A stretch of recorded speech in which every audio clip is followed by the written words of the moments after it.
The overall goal of the following experiment is to evaluate neurite outgrowth in statoacoustic ganglion neurons grown in culture when various growth factors are added to the media.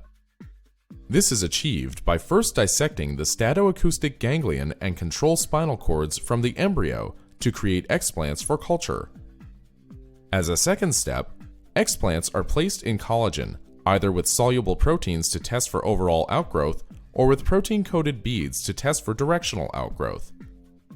Next, explants are labeled with anti-beta tubulin and imaged with a confocal microscope in order to visualize the neurites emerging from the ganglion.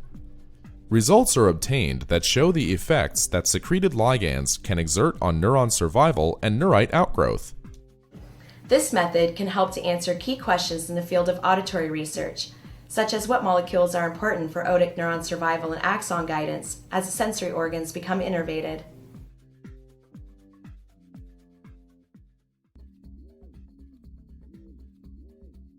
To begin this procedure, place the beads in a microtube with 1 milliliter of sterile PBS and mix them well.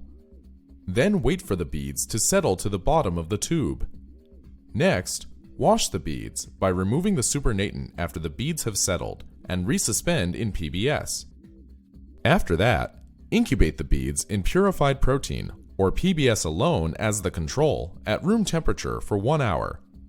After that, rinse the beads in PBS. Finally, store them in a 24-well plate with 1 milliliter of PBS until they are placed in collagen.